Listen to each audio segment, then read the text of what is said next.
오늘 본문 60절은 이렇게 시작합니다. 제자 중 여럿이 듣고 말하되 이 말씀은 어렵도다. 누가 들을 수 있느냐.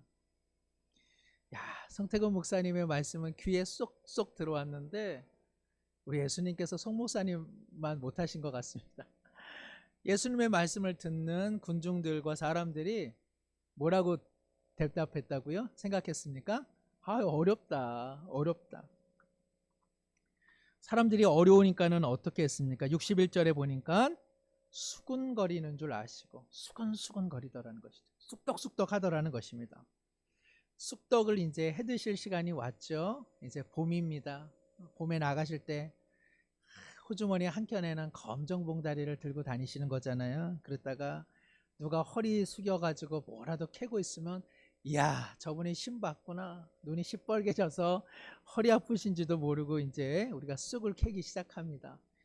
그래서 쑥떡쑥떡 해 드시게 되는데, 수근거리는 거, 사람들이 언제 수근거립니까? 뭐가 조금 이해가 안 될 때, 그리고 뭔가 조금 불평스러울 때 사람들이 쑥떡쑥떡하고 한쪽에서 수근수근 거리죠. 예수님의 말씀이 어렵다고 그들이 이야기합니다. 예수님께서 뭐 어디 유창한 외국어를 해서 어려웠나요? 그냥 그들이 쓰는 모국어를 썼는데 그들이 어렵게 느껴졌습니다. 왜 그럴까요? 예수님이 하시는 말씀의 의미가 파악되지 않았기 때문입니다. 우리도 누가 말을 하는데 그 의미가 잘 들어오지 않으면 어렵죠. 두 번째는 어느 정도 의미는 파악했지만 언제 어렵습니까? 실천하기 어려울 때.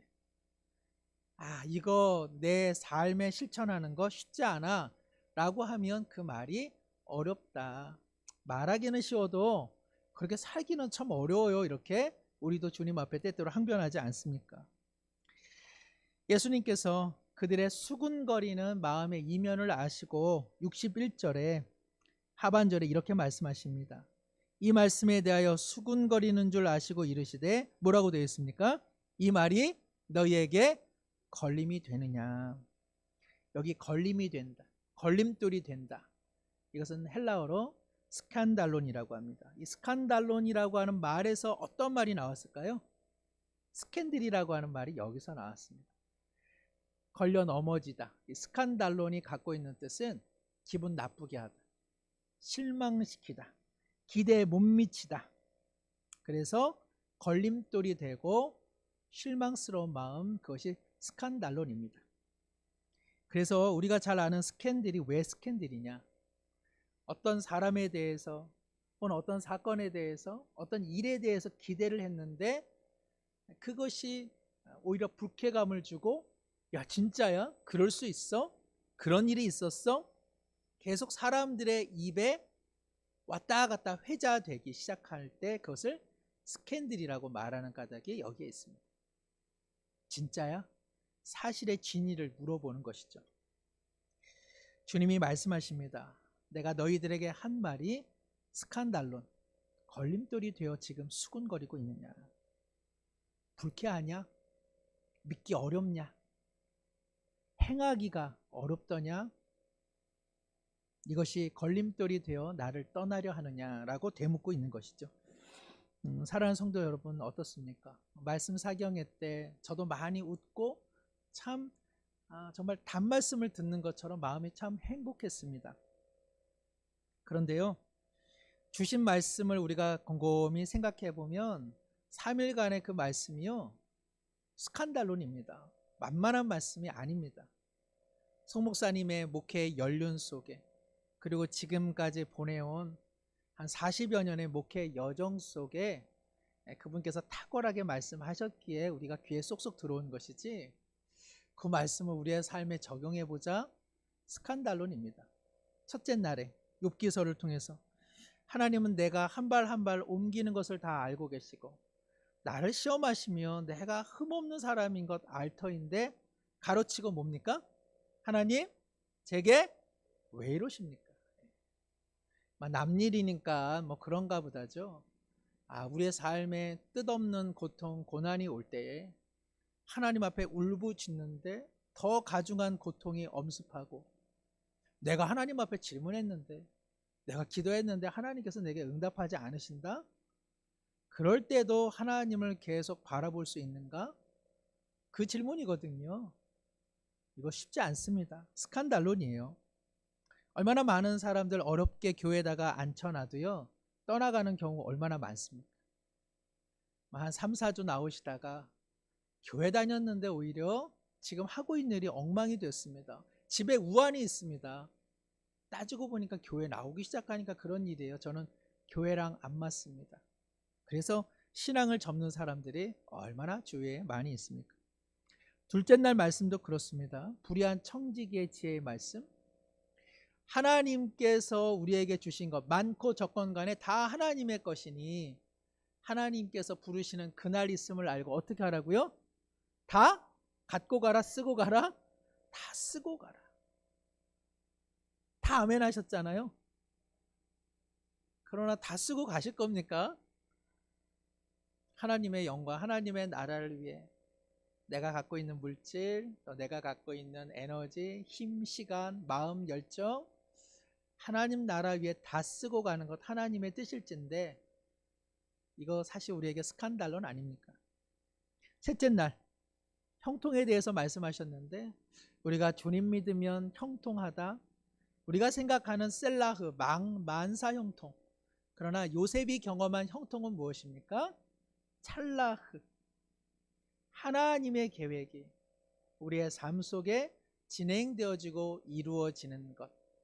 그것이 형통이라면 앞날을 모르는 우리에겐 하나님은 형통일지는 몰라도 우리에겐 때때로 그것이 고난이고 잊혀짐의 시간이더라.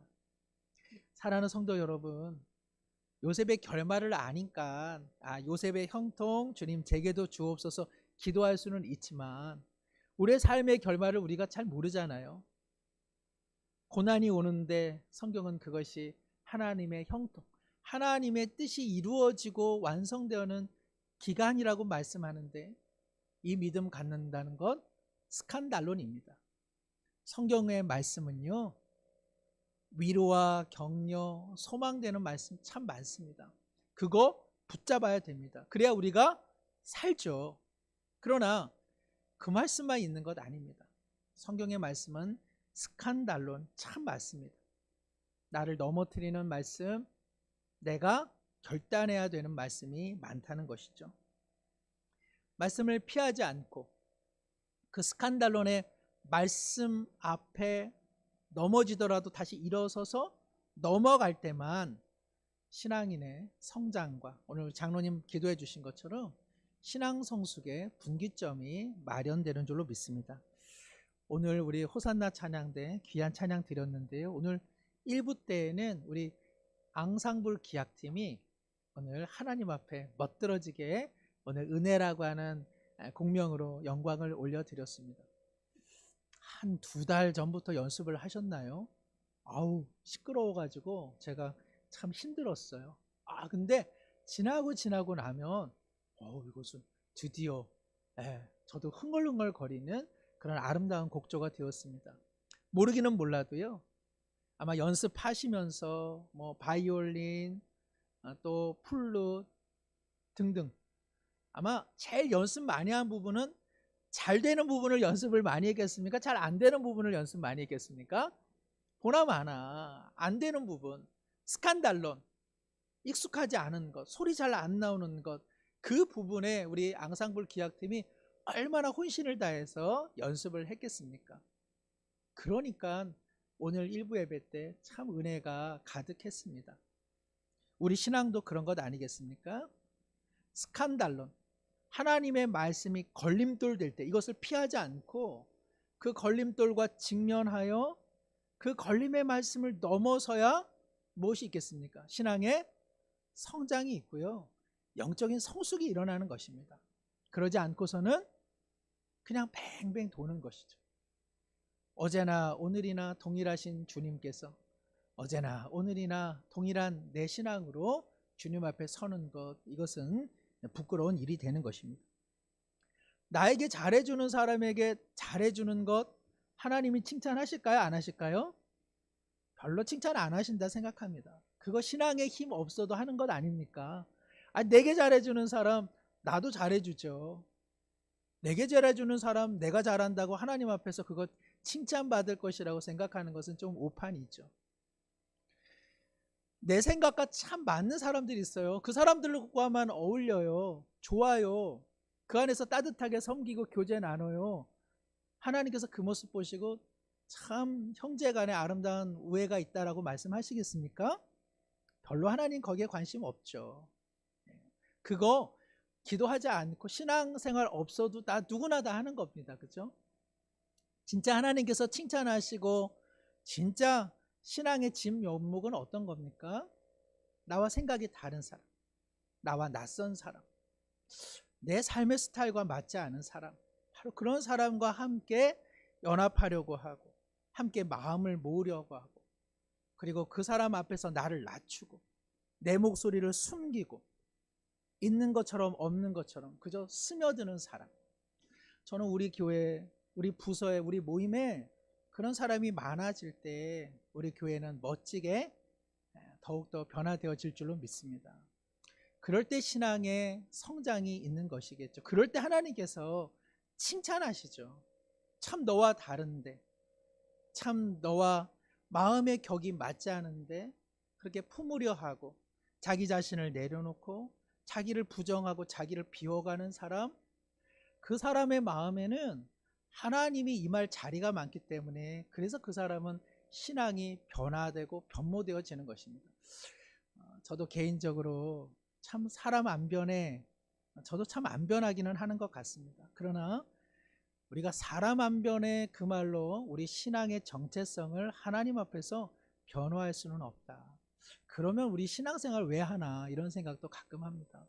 우리 변하려고 신앙생활 하는 건 아닌가요? 우리 하나님 앞에서 예수님처럼 좀 닮아가려고 우리 신앙생활 하는 것이지 왜 우리 신앙생활 우리 하는 것입니까?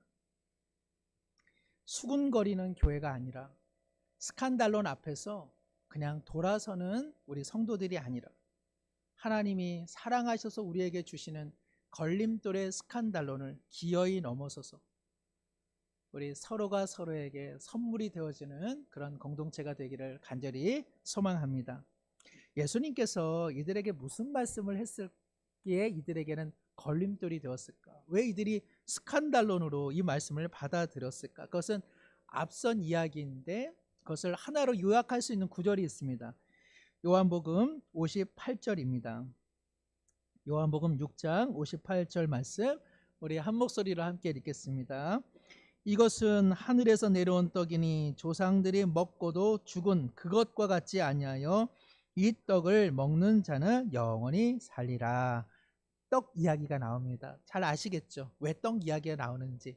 벳세다 광야에서 5,000명 남자만, 여성 아이들 포함하면 10,000명 이상 예수님께서 오병이어로 그들을 살리는 떡으로 그들을 먹이셨습니다. 가난한 사람들, 하층민들, 배고픈 사람들이 광야 그 외로운 곳에서 정말 목자 같은 분의 긍휼하심을 힘입어 떡을 먹었으니 얼마나 살맛이 났겠습니까? 그들에게 무엇이 보였겠습니까?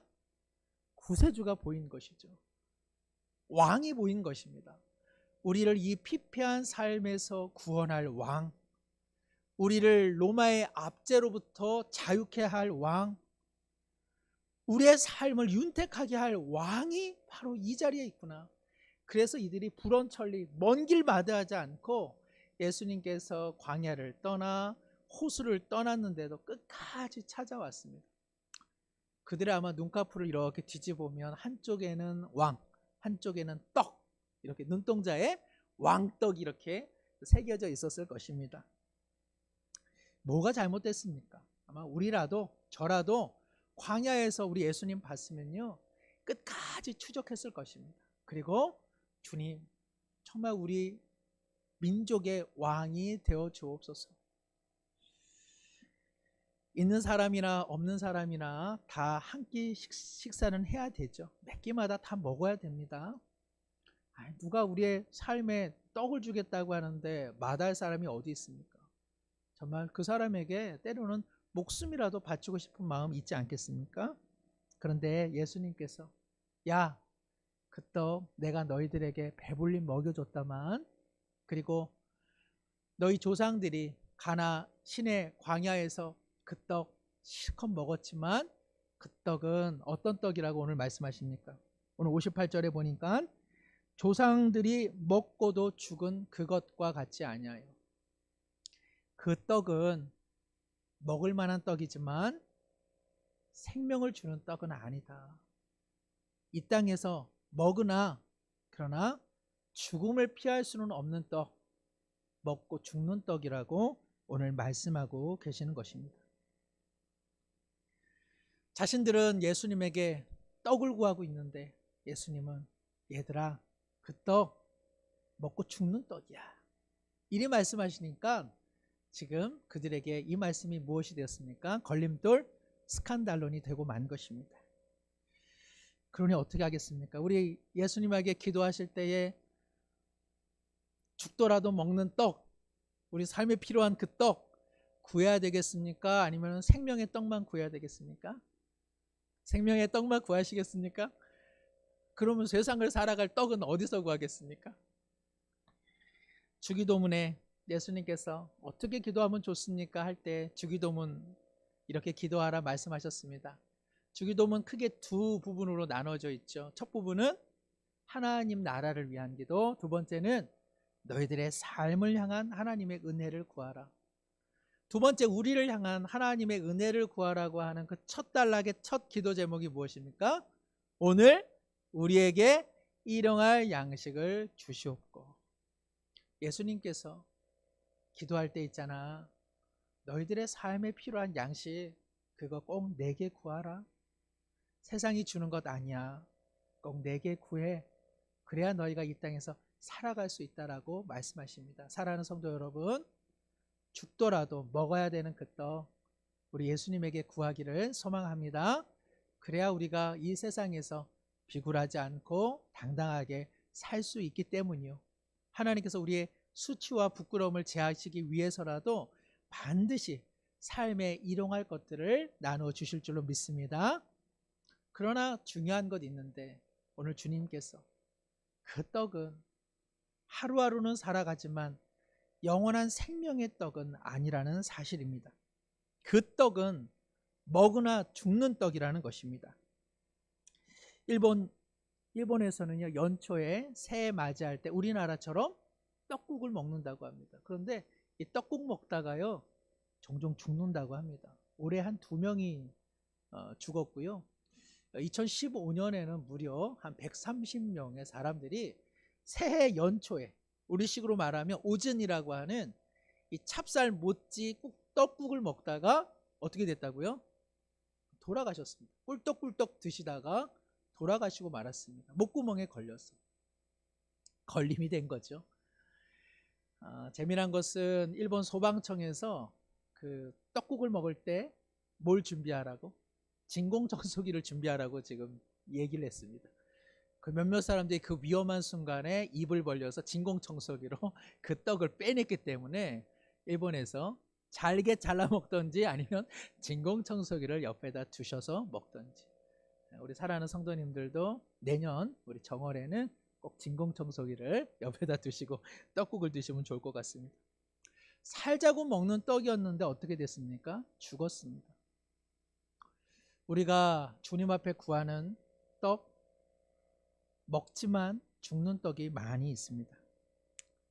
오늘 주님께서 말씀하시기를 얘들아 육신의 떡을 무시하는 것이 아니다. 내 너희들에게 광야에서 육신의 떡을 주었다.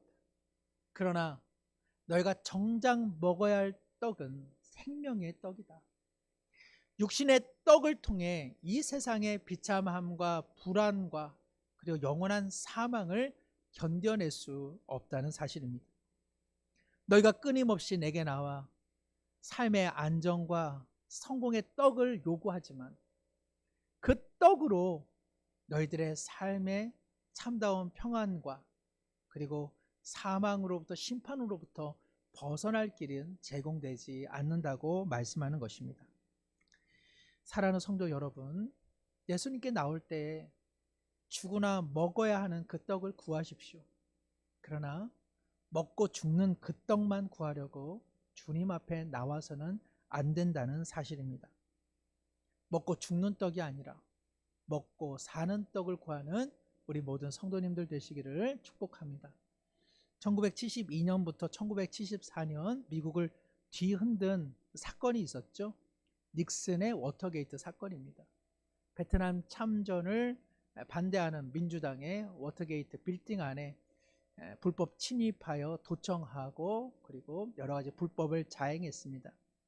이 워터게이트 사건의 가장 주범자가 바로 찰스 콜슨이라고 하는 닉슨 대통령의 책사였습니다. 이 사람은 아주 비열한 사람이었고요. 이 사람에 대한 평가가 자기의 영광을 위해서는 자기의 할머니도 밟고 지나갈 악랄한 사람이라고 평가받았던 사람입니다. 워터게이트 사건이 폭로된 이후에 찰스 콜슨은 자신의 지난 삶에 대한 염증을 느꼈습니다. 그러던 차에 그의 친구가 C.S. 루이스의 순전한 기독교라고 하는 명절을 그에게 안겨주었습니다. 하루 이틀 그 책을 읽는 순간 이 찰스 콜슨 마음 가운데 예수님을 향한 마음이 자라났습니다. 그는 그 책을 통해서 회심하였고 그리고 수감생활 이후에는 범죄자 그리고 그 범죄자로 인한 희생의 가족들, 재소자들 바로 그들에게 복음을 증거하고 그들을 보호하는 교도소 선교회를 창설하였고 죽기까지 그는 최선을 다해 일했습니다.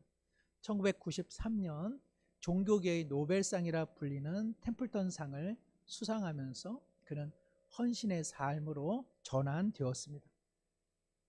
찰스 콜슨의 인생은 이전에는 그야말로 먹으나 죽는 떡을 추구하는 인생이었습니다. 그러나 그는 그 삶에 아무런 소망이 없다는 사실을 발견하고 예수님에게로 가 그는 먹으나 죽지 않는 떡, 먹고 사는 은혜의 떡을 그는 먹게 된 것입니다. 오늘 58절에 주님께서는 말씀하십니다. 이것은 하늘에서 내려온 떡이니 조상들이 먹고도 죽은 그것과 같지 아니하여 이 떡을 먹는 자는 어떻게 된다고 합니까? 영원히 살리라. 너희들이 내게 구하는 그 떡, 내 너희들에게 줄 수 있다만 그 떡은 너희들이 먹고 죽은 조상들의 떡이다. 하나님께서 너희를 살리기 위해 새로운 떡을 주나니 너희가 이 떡을 먹어야만 살 수 있다. 이 떡은 누굽니까? 바로 예수 그리스도 자신입니다. 십자가에서 죽으시고 찢기신 바로 예수 그리스도의 몸과 살과 그 피, 바로 예수 그리스도를 마음 중심에 모실 때만 그들에게 영원한 삶이 시작된다고 말씀하고 있는 것입니다. 사랑하는 성도 여러분, 영생에 대한 개념을 제가 여러 번 이야기했습니다. 아직도 죽어서 천당 가는 거 생각하면 그것을 바꾸셔야 합니다. 그것은 성경이 말하는 영생이 아니기 때문에 그럽니다. 성경이 말하는 영생이란 무엇입니까? 하나님 안에서 시작되는 새로운 삶을 의미하는 것입니다. 우리가 이 땅에서의 삶은 아무리 영화롭고 화려해 보여도요, 다 사단의 죄악 가운데 사단에게 종로로 타면서 그 대가로 죽음의 비참한 결과만을 끝내 얻는 삶이 이 땅에서의 삶입니다. 바로 이것과 반대되는 삶을 성경은 영생이라고 하는 것입니다.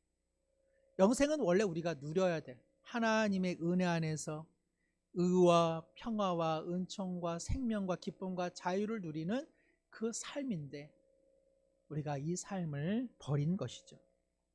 하나님께서는 예수님을 통해 생명의 떡을 마음 중심에 모시는 자마다 다시 하나님의 은혜 안에 이 삶을 누릴 수 있다고 말씀하는 것입니다.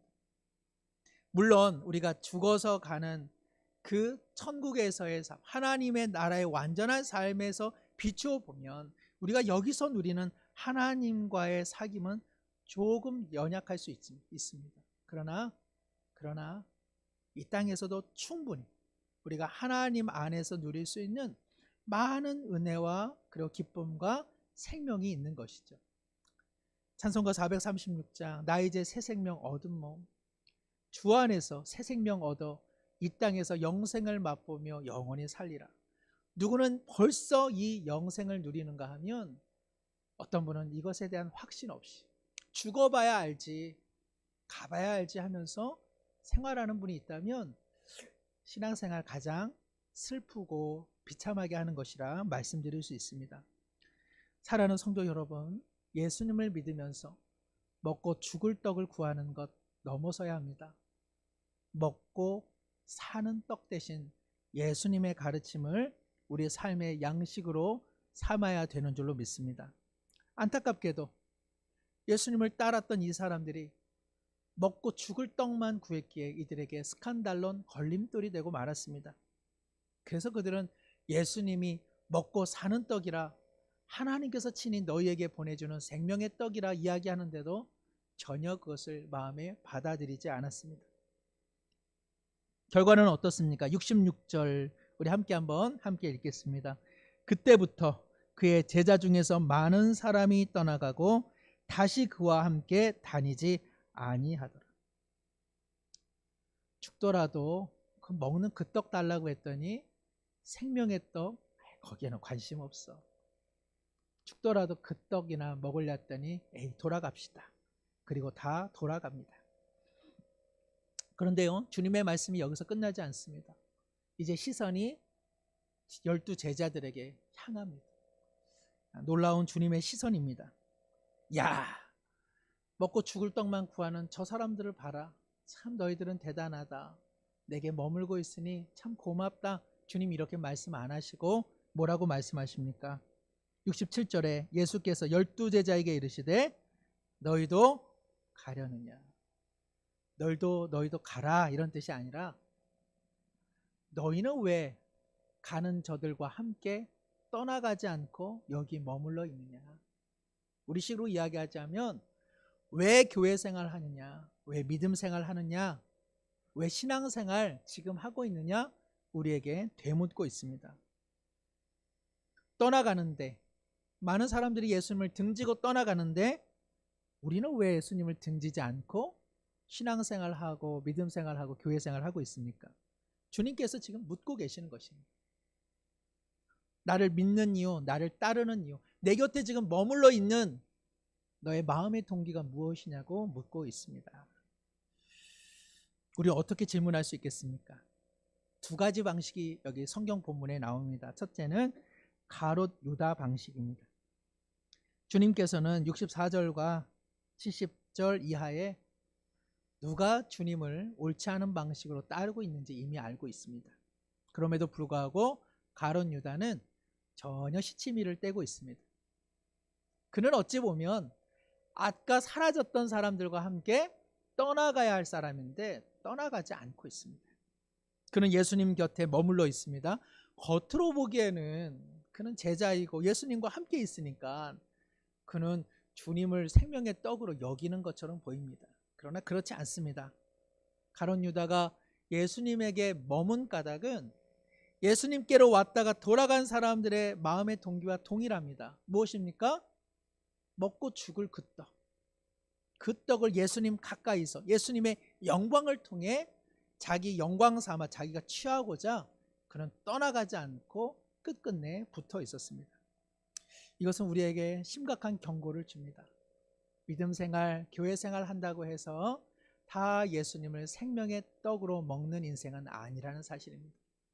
교회 생활 오래 해도, 믿음 생활 오래 해도 우리가 자칫하면 예수님을 먹고 죽을 떡만 구하는 대상으로 취하는 마음이 있다는 것입니다.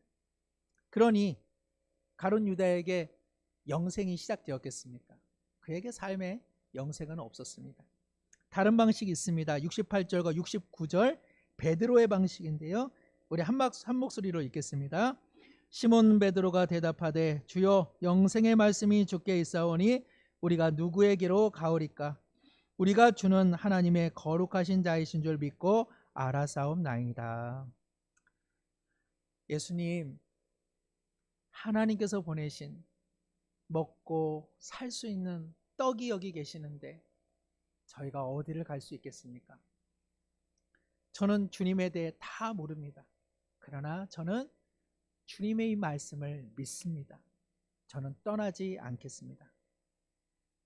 베드로는요, 참 예수님에 대한 인식이 부족했습니다.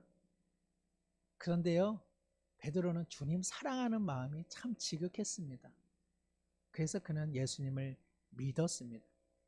그의 마음에는 잘 모르는데도 하나님의 은혜 안에 사는 영생을 그는 누리며 이미 살고 있었던 것입니다.